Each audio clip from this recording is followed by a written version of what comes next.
Kabar ini, kabar terkabar. Saya memasok atau melihat ini dalam cara berpikir begini. Makanya itu nanti kita lingkup tentang cara melihat transisi.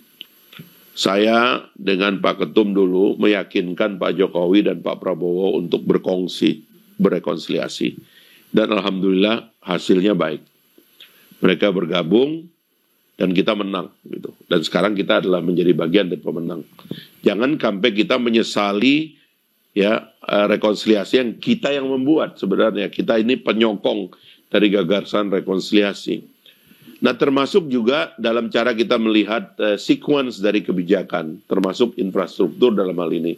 Jadi apa yang sudah diletakkan oleh Pak Jokowi itu jangan dirusak, tapi dilihat sebagai kontinuasi, keberlanjutan dari apa yang ada. Infrastruktur misalnya, kita mesti membela apa yang sudah dilakukan itu, korupsinya silakan dikejar ya. Tapi bahwa itu sudah ada, maka selanjutnya adalah kita melengkapi. Kami di perumahan misalnya ingin semua infrastruktur Pak Jokowi itu tinggal ditaruh rumah aja. Karena infrastruktur itu seperti jalan misalnya itu adalah TOD dia. Transit Oriented Development. Di mana ada infrastruktur harusnya di situ ada rumah. Supaya orang tuh jalan kaki. Naik kereta, pulang naik kereta dan harga transportasi menjadi murah. Sehingga orang tuh hidup jangan lebih layak karena biaya hidup yang lebih murah. IKN termasuk kita bahas ya. Menurut saya ya nggak boleh lari dari situ. Itu juga demikian. Apa sih salahnya membangun kota? Ya, orang konglomerat yang bikin kota, masa negara nggak boleh bangun kota? Letakkanlah IKN itu dalam tangga kita dalam 100 tahun 2045 nanti kita perlu wajah baru, kita perlu perspektif baru. Indonesia ini belum punya kota yang melambangkan dan meringkas negara yang rumit ini gitu. Orang kalau pergi ke Australia, pergi ke Canberra, seluruh cerita tentang Australia ada di sana. Orang pergi ke Washington DC, seluruh cerita tentang Indonesia ada di sana. Tentang Amerika. Nah kita itu mau kemana? Untuk menjelaskan Indonesia. Jadi menurut saya paling tidak tugas IKN itu sebagai diorama bagi Indonesia untuk mengembalikan memori kolektif kita sebagai bangsa, ada fungsinya. Nggak usah kita, ini udah selesai investasinya, udah ratusan triliun, masa disesali terus-menerus. Ya, kita mesti melihat ke depan dan saya percaya apa yang ada ini, kita sebagai partai yang berideologi rekonsiliasi, saya kira harus bisa melihat kebaikan dari semua pemimpin. Kita nggak mau terjebak kepada memaki-maki masa lalu sehingga kita gelap masa depannya. Nah mungkin di basis dari cara berpikir kebijakan publik itu harus juga rekonsiliatif caranya supaya kita enak ngomongnya. Sebab saya terus terang aja, saya sendiri kan, saya sering bilang di mana-mana, kita ini tumbuhnya di parlemen dengan mentalitas oposisi. Tapi sekarang begitu kita menjadi bagian dari pemerintahan, kritis boleh. Tapi kita harus tahu bahwa kita ini sekarang pegang kendali di tidak semua tempat tentunya yang bisa memberikan pengaruh positif kepada pemerintahan. Dan pemerintah ini memerlukan. Jadi Gelora TV itu dan keaktifan kita bermedia dan sosial media tidak boleh redup. Justru kita yang memberikan tafsir terhadap keadaan ini secara berani ya. Apa istilahnya orang dulu tuh kalau nasihatin saya, kul bi fakhrin. Mengucapkannya dengan gagah berani, ya. Nggak boleh kita malu-malu ada perasaan bersalah karena menjadi bagian dari pemerintahan, karena kita yang harus lawan. Kita yang harus menjelaskan maksud baik dari Pak Prabowo dan pemerintahan ini. Nggak boleh malah kita kelihatan seperti melemah gitu. Saya kira itu garis besar dari pikiran kebijakan publik yang saya usulkan. Ini kan karena keberlanjutan ya dari Pak Presiden Joko Widodo, sekarang Pak Presiden Prabowo Subianto. Jadi apa yang harus dilakukan pemerintahan Pak Prabowo sebagai kawan dekatnya Pak Jokowi soal kasus ini Besti ya, kalau kata Mas Semar yang bilang juga Besti ini loh, Bung Rey.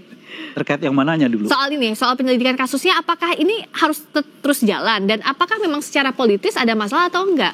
Yang menarik ini kan pernyataan KPK dalam satu hari ini kan, mereka menyebut bahwa proses penyelidikannya sudah dilakukan sejak awal Januari kemarin, 5 yang lalu, gitu ya. Artinya apa gitu? Artinya tidak ada penghalang-halangan yang dilakukan oleh Pak Prabowo ya bahkan saya tidak tahu, mungkin ada komunikasi atau apa antara presiden dengan KPK, kita nggak tahu juga. Sehingga kok sejak Januari 2025 kasus ini sudah menjadi perhatian KPK gitu ya.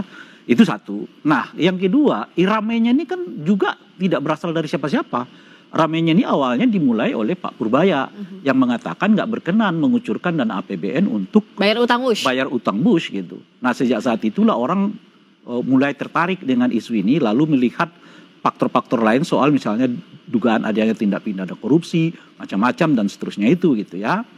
Nah, sampai kemudian disambut oleh Pak Mahfud, lalu makin membesar, KPK misalnya agak aneh juga ya, KPK menyebut tolong dilaporkan. Lah mereka sudah menyelidikinya sejak Januari kok malah minta dilaporkan lagi. Justru ini apa yang Bung Rey lihat kok minta dilaporin lagi, kan udah dimulai sejak Januari. Itu yang aneh itu bagi saya itu aneh. Mereka mengakui bahwa sudah mereka melakukan proses penyelidikan sejak Januari, tapi minta dilaporkan lagi. Ada kesegaran secara politik atau enggak?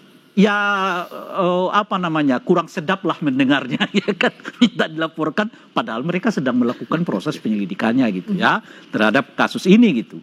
Nah, sampai kemudian ya hari ini kita dengar KPK menyampaikan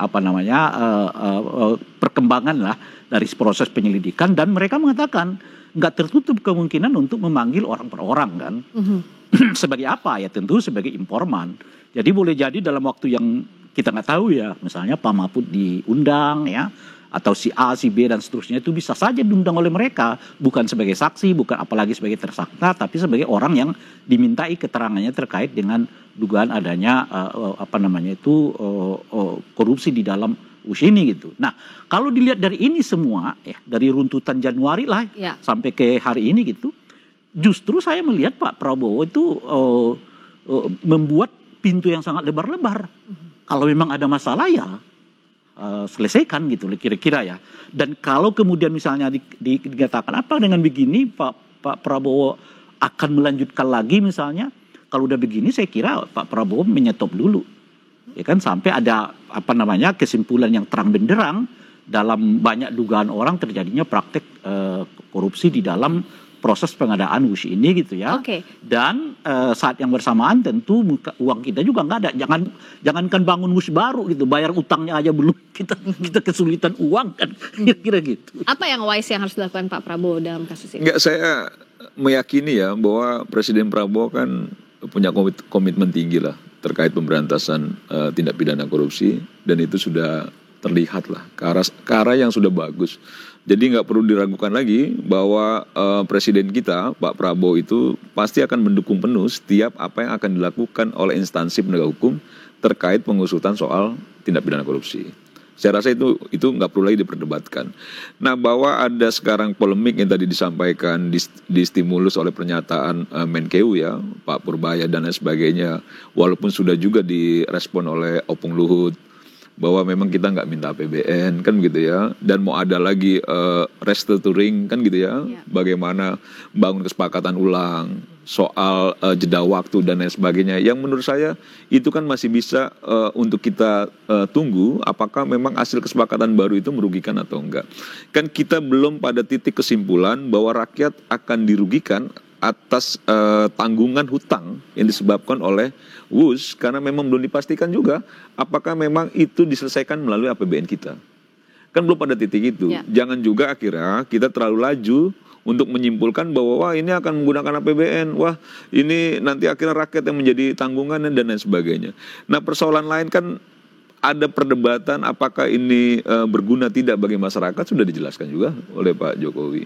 Bagaimana soal mengatasi kemacetan, dan yang paling penting itu bagaimana coba mendorong keinginan orang untuk bisa menggunakan transportasi publik dibanding mobil-mobil pribadi. Secara politis ini nggak akan ada pengaruhnya ke hubungan antara pemerintahan Presiden Prabowo kalau sekarang saya nggak ada sama sekali, dan tahun 2021 ya, sebelum Pak Jokowi itu lengser juga beliau justru yang memerintahkan untuk melakukan pemeriksaan secara detail ya terkait proyek ini, dan menurut saya itu kan juga dukungan Presiden bahwa dia ingin sekali bahwa tidak ada penyimpangan-penyimpangan. Senyumnya Bung Rey ini kayaknya bermakna tentu, sekali. Kalau sempat apa? ditanya begitu nggak ada. Tapi kalau saya ditanya ya ada lah. Kenapa? Nah kalau dari Bung Rey, memang harus beda jawabannya. Enggak, Jangan sampai sama bukan, jawabannya. kalau Rey ini Bukan pengennya si soal- Besti ini sudah tidak Bukan menjadi soal Besti. harus beda ya. Gitu loh. Tapi cara lihatnya gini loh saya.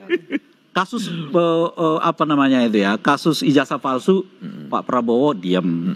Kasus dorongan pemakzulan Gibran Pak Prabowo diam. Kasus dugaan ijazah Gibran Pak Prabowo diam. Lah sekarang muncul kasus Wush. Jadi empat ini bertubi-tubi nih. Nah, Datang kalau ke ini keluarga sesat. Kalau menurut Pak saya, Jokowi, kalau menurut ini saya salah. dan Pak Rey Prabowo salah dia. diam saja. Karena Tentu misalnya gini loh, saya komitmen tanya Anda Prabowo nggak misalnya. bisa diragukan Kenapa terkait. jadi Saya, pertanyaan? kita berteman baik lah ya kan. Ada 4 isu yang terus-menerus menerjang saya tanpa henti-henti loh dalam 1 tahun ini. Tapi kok kamu diam aja? Dalam posisinya Kira-kira- kepala negara begitu? Iya, makanya. Apa salahnya? Kok sebagai teman kok kamu diam aja? Ya kan padahal bisa kamu juga punya begini, kemampuan misalnya Gimana, teman, gimana? untuk menyelesaikan, misalnya teman untuk gitu ya, katakanlah sebagai meredam teman, isu teman itu. kita sampaikan, Kira-kira bisa bayangkan nggak kau kecewanya bisa saya sama atasi kau? nggak itu persoalan? Ini Kalau bukan dari- persoalan kan gitu ya. Kenapa memang? Ini soal baik-baik saja, tidak ada masalah karena ijazah pun asli dan lain sebagainya. Nggak usah, Meskipun tadi, nggak usah ikut-ikut Bung Semar kawanku juga kan bilang gitu loh. Kan bahwa- bisa juga begitu kan Bung gitu Semar loh. juga bilang bahwa jangan terlalu laju, jangan dianggap ini isu politik. Iya, Nggak dan khawatir. saya kalau Rey sampaikan bahwa perspektif saya pasti akan melihat bahwa Besti ini tak terbantahkan gitu. Dan Rey saya yakini juga pasti akan menyampaikan bahwa ada hubungan yang dianggap retak. Hubungan yang dianggap sudah tidak saling dukung. Ya faktanya sampai sekarang kan mereka saling dukung, mereka bertemu dan lain sebagainya. Yang menurut saya nggak ada masalah itu. Dan saya beberapa kali juga bertemu dengan Pak Jokowi, saya coba konfirmasi juga bagaimana hubungan sangat baik, Oke, Bung Rey. saling respect dan lain sebagainya. Nah ini kan Kan menurut Pak Jokowi saya ini keinginan hati Rey kita kenal dari dari sanubari dahulu, terdalam ingin sekali orang yang barang ini sering pecah. kali menyebut Kita A itu Rey untuk pengennya menunjukkan B. Oh. sesama Iya tokoh kan? bangsa ini kan nyata. Oke, gantian dulu. Jadi Gimana misalnya- emangnya? Ditanya orang, Pak Jokowi, anak Anda mau nggak jadi calon wakil presiden? Waduh, masih kecil tuh, lebih baik jadi pedagang. Ujung-ujungnya wakil presiden juga. Ya nggak soal lain Ya kalau kan, itu. misalnya Itu kan begitu. soal lain Rey. Jadi Kalau itu- kalau kalau kita itu- lihat, kalau kita lihat cara Jokowi berkomunikasi secara ke publik itu seringkali mengungkapkan A untuk menunjukkan B. Jadi kita mulai sekali-kali melihat Pak Jokowi itu kalau beliau mengatakan hubungan saya dengan Pak Prabowo baik-baik saja, jangan-jangan sebetulnya yang terjadi yang sebaliknya. Ya itu kan Memang harusnya gimana bukan hubungannya Pak begini. Prabowo dengan Pak Jokowi Maksud sekarang? saya, Sikapnya Pak kalau- Prabowo Saya harusnya- buat perumpamaan sesimpel kalau yang Rey kayaknya. membuat perumpamaan itu Kita di berteman dalam baik, di dalam ya kan? ruang yang berbeda, di dalam ruang yang Anda berbeda. Oke, gantian mendapatkan sebentar. 4 kali serangan yang bertubi-tubi Iya. dalam 1 tahun. Harusnya Pak Tapi saya Presiden diam speak up. aja lihatnya Oke. seperti nonton. Ya, itu kan Harusnya apa menurut Rey. pernyataannya? Kecewa apa enggak? Saya Harusnya sih nggak pernyataannya apa yang disampaikan Pak Prabowo? Harusnya Iya. pernyataan Enggak, menurut saya sudah setidaknya benar apa yang ada lah dilakukan yang oleh Prabowo. mengisyaratkan bahwa Pak ya apalah misalnya, tapi Nah, ini- setidaknya untuk mengatakan ini- bahwa enggak ada masalah. Oh, harusnya ada dibantu dengan pernyataan Misalnya, apapun. Misalnya, kan, oke. bukan. yang paling dekat dengan Pak Prabowo itu kan Terlalu soal picik ya. dorongan pemakzulan kan. Tapi kan Pak Prabowo diam aja. Oke, Juga. Kan kalau beliau betul-betul Nah, ini misalnya yang menurut menolak saya- pemakzulan itu, dia akan perintahkan fraksi Gerindra di DPR itu Gini. seperti Golkar bersikap. Oke, jadi intinya Golkar yang menyatakan penting harusnya ada bahwa- speak up begitu Iya kan? dong, Oke. Golkar Oke. Saya tanya dulu sekarang gantiannya. Ayo, lanjut. Ini pernah saya sampaikan ke Rey. Rey ini kurang update informasi. Kalau dia tanya soal Gerindra, sejak awal Muzani sudah sampaikan soal itu, merespon itu. Bahwa tidak ada itu soal pemakzulan Oke, karena kalau memang ini, ini kalau yang secara Bush. konstitusi Sampai- enggak kan ini Rey menyampaikan Oke. soal itu dan saya harus sampaikan juga Rey Oke. lagi-lagi dia salah data itu soal itu gitu loh. Karena Gerindra secara jelas melalui Muzani dan lain sebagainya termasuk Partai Golkar bahwa memang itu clear soal Iya, pemakzulan. tadi udah di-mention. Berarti apa yang Kalau yang disampaikan oleh Rey terkait bahwa Pak Prabowo diam saja terkait beberapa isu kan luntur sudah. Kan gitu ya. Termasuk soal Wush ini. Termasuk soal Wush ini gitu loh. Dan menurut saya sudah yang dilakukan oleh Pak Prabowo sebagai bestinya Pak Jokowi itu sudah betul. Dan tidak juga kita misalnya kau punya kawan, misalnya kawan kau punya masalah terus ditanya, bagaimana? Nggak ada masalah itu buat aku, baik-baik saja. Jadi kau diam-diam aja, kan gitu loh. Oh ya sudah, kalau ada apa-apa kau sampaikan ke aku.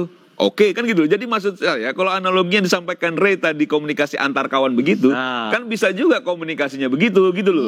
Tidak juga komunikasinya, misalnya mentang-mentang dia kawan sebagai presiden, terus dia sampaikan, tidak boleh ada pemakzulan, Jadi, tidak Pak, boleh ada ini, tidak boleh, kira-kira nggak gitu beginilah. juga. Nah itu nggak bijak Kalau juga, cara Rey kan gitu logikanya loh. Semar Nggak itu bijak dikatakan juga. begini, Pak Prabowo tenang aja lah, masih ada Semar. bukan. Bahwa itu Coercion bukan baru. persoalan Enggak, itu. maksud saya kan. Menurut seorang saya presiden karena itu Pak ya, Jokowi merasa memang dia bukan itu kan persoalan, cuma disoal-soalkan pergaulannya saja kan gitu. Levelnya elit lah ya. High kan. level, elit. Iyalah kan.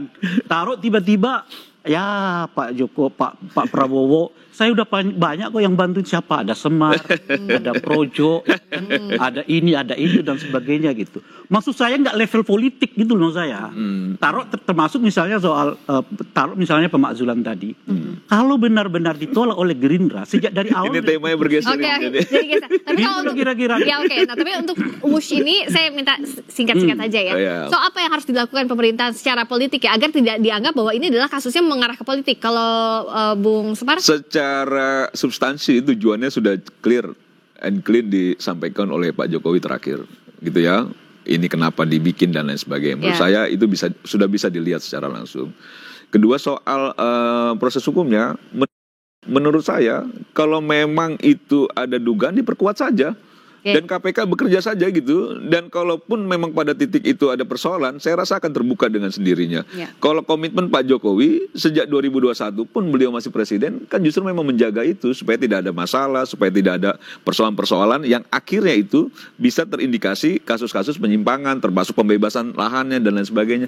Itu dari 2021 sudah ada perintah presiden loh terkait soal itu. Jadi menurut saya nggak ada soal itu gitu. Semua baik-baik aja, Pak Jokowi dan Pak Prabowo juga masih besti-besti saja gitu.